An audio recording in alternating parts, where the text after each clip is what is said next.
So Zach Clemence is back, and it got me thinking, like, if Zach played another sport, what position would he play? Who would he be in another sport? Shut down cornerback if he were a football player. I don't know how chirpy he gets out there, but the dude's got a swagger. Like, the idea that you're going to be off for a month, you come back into the game, hit 1-3. I'm back. It was beautiful. Dude, that was electric. I'll tell you what, man. In a season that's seen Ochai turn into a National Player of the Year, you've got buzzer beaters by DeJuan Harris, by Christian Brown. I think Zach Clemence and the 9 minutes he played against Oklahoma last week was maybe the most electric moment of the Kansas season. Bigger than when Remy Martin stuck out his tongue after that behind the back, no look pass thing. Speaking of which, the noticeability index, Right. it may have to make a triumphant return just to honor Zach Clemence because his noticeability scores are off the charts. Well, get working on that graphic then. Those take time. Doesn't take much time, buddy, because guess what? It's already ready. There's Zach Clemence and the 9 minutes he played against Oklahoma. You can see there's not even enough paper to chart his score. There it is. Those graphics. Unstoppable. This is Basketball Friends. He is Matt Tait. I am Nick Schwerdt. 6 games left in the regular season for KU. Coming down the home stretch here. And it's kind of that part of the season where you look at the schedule and you go, oh, okay, well, I guess we're about to the end of this thing. And the realization that there's not a lot of time to figure things out anymore. Right. And that sense of urgency, I think, is playing out in real time. And we're seeing that with how this rotation has sort of naturally shrunk as of late. More of Joe Yesufu, still working things out at that 5 spot, but 1 through 4, DeJuan Harris, Christian Brown, Ochai Agbaji, Jalen Wilson, those guys are going to play 34 plus minutes a game. And if things are tight, you may see them play 37, 38 minutes a night, which is a little bit surprising, maybe just given how much we've talked about the rotation all year long, that now we're sitting here and I'm wondering, why did we talk about this? Because those guys are just going to play every damn minute. Well, and wouldn't you? They're the best players. They're the most experienced players. They're the most reliable players. They're the guys self-trust the most. Why wouldn't you play them the maximum number of minutes you can? I think what that does is it really limits how important the bench is. And look, you have to have a bench. Foul trouble happens. Other things pop up. A guy may get banged here or there, bump knees, whatever. You have to have a bench, but you don't have to have a bench that plays 30, 40 minutes. The one spot that I don't think has a ton of structure to it is the 5 spot, because Dave's minutes are going to fluctuate, and Bill, I think the frustration with the interior defense is probably just going to be a constant all year long. But Mitch was the one guy, even if you didn't love him, even if you didn't think he was the best option, that always seemed to find a way to carve out a role on this team. Now you've got Zach Clemence, who's sort of entering the picture. There's part of me that says, okay, close your eyes and imagine. In March, if you need 10 good minutes from a backup 5-man, is it going to be Mitch Lightfoot, or is it going to be the freshman who's only played a handful of games this year? It's going to be Mitch, right? But then I think back to some of the guys who have sort of made their names in March. Cole Aldridge in 2008, Silvio De Sousa in 2018, right? Guys who came alive and played their best without the experience to back it up. Do you view Clemence as potentially being one of those guys, or is it going to be more of the same with Mitch? Well, I think what's cool about Clemence is he's different than the other two, right? You're not going to him necessarily to be what the other guys are. You're going to him because he brings you something different. He's a shooter. He's athletic.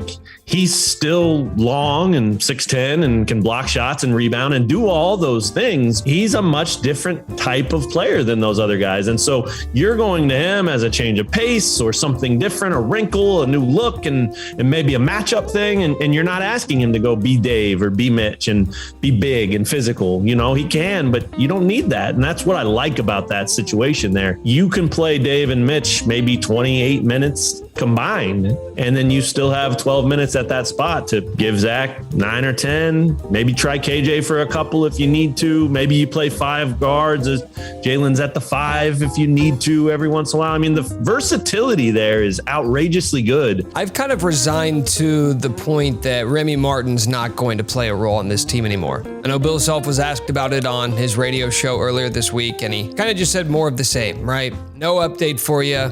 He's still feeling pain. Not sure when he's going to come back. No timetable. This seems like one of those things where we look back on it at the end of the season and say, oh, he was dropping hints all year that you shouldn't expect to see this guy back. It's not as much about what he's saying as the timing at which he's saying it, because again, you were 2 weeks left in the regular season. Even if Remy does come back and wants to carve out a role on this team, it's too late in the game. This team is getting too settled into what they want to do. Joe Yesufu's carved out a role as that backup point guard. I just don't know what Remy brings to the table at this point, even if he is healthy. Yeah, that's the one question about the bench. If Remy does come back and he's ready to go, how much does he change that? How much does all of a sudden a bench spot deserve 20 minutes, right? I mean, that's what Yesufu's playing right now. And that's basically what we've been talking about, is that they don't need somebody to come in and play 25 plus minutes and be a scoring option. Right. That's why the Remy part's unknown. You know, of course it's unknown because no one knows if he's even coming back. And look, if he's healthy and playing well and feeling good, you have to make room for him. I mean, you're right. It's getting down to it. You're running out of time a little bit, but Self's update prior to this most recent update included the words, everyone's optimistic. There's still time. So I don't know if he's dropping hints, man. I think they are still hoping that he can come back and be what they thought he would be all along. And maybe that's a pipe dream and maybe it's not realistic, but I think you have to try to see if that's there. And then if it is, you figure out, okay, now what do we do? So weird either way, regardless of how it goes, it's weird either way because you're either figuring this out or you're figuring that out. But the fact that you're still figuring anything in late February is uncharted territory, and it's really weird to see. I know a lot of people all season long have viewed Remy as being the sort of missing piece, right? The guy who can break guys down off the dribble, go get his own shot, late game situations, late shot clock situations. Do you still think, sitting here mid-February, that Bill Self views Remy Martin as the missing piece? We know he did in the offseason. You think he's still holding on to that? No, I don't think so. I mean, I think he's gravy right now, right? Like, I think if he comes back and he gives you what you hoped he would, you'll take it. And that's great news. And maybe that raises your ceiling to that level. They've found a way to win and be very good without him. And I realize that's still a flawed basketball team, but they have found a way to be one of the best teams in the country, whether you love him or not, without him. And so I think anything he gives you from this point on is pure gravy, and you take it. And if it's consistent and reliable, you're excited. But he is not the missing piece because his biggest weakness is defense. And so, look, that doesn't change anything. You still have to play defense to play for Bill Self and to be a big minutes guy for Bill Self. And he's not going to. So maybe he's a bonus. Maybe he's that instant offense. Maybe he's a spark off the bench, but anything more than that, I just don't think you need it. And so why hold out hope for it when you don't really need it? As we get to the end of the season and you kind of figure out what this team is, it's sort of weird that in a sense, KU's right where they wanted to be, right? You're one of the top handful of teams in the country. Yeah. You've got an elite offense. You've got one of the top 3 or 4 players in the country, legit championship aspirations. Yet there seems to be this sort of sense, this air that they're just missing something, that they're not quite the team that we thought they would be. Do you get that same sense? And if you do, where do you think that's coming from? Because on paper, they're right where we thought they would be before the season began. I think as people who cover this team, we're too close to it, right? And then I think fans too are even closer. They're more invested. They live and die with it. They're, excited by it and devastated by it and all that. So I think they're under that extreme microscope of like analyzation. And if you go to most fan bases or programs in the country and show them this resume and show them this team, even in a film on film, they would say, that's a damn good team. I like that. I like lobs. I like guys who score 37. I like swagger. I like Zach Clemence with the 3 and I'm back. I mean, like, there's a lot of teams and fans that would love this team. So maybe it's because you just look at Ochai and you don't see Devontae Graham. He's just as good. He's delivering. He's producing. He's the guy. He's a legitimate National Player of the Year candidate, but there's just something different there. And that's not to put it all on one guy, but maybe that's the thing. Maybe they don't have that one guy that just wows you. Even though he's producing, it just doesn't seem like there's that one guy who could, Danny Manning the thing, right? And just take it over and win a game by himself. What's so funny about that is I think a lot of people thought that Remy Martin was going to be that guy, but this version of Ochai is so much better than any version of Remy Martin that has ever existed. Yet we're still left here wondering, what could this team be with Remy? Maybe we're not anymore. Maybe we're past that. I think a lot of people have moved on. I do. And good for them, man. I haven't.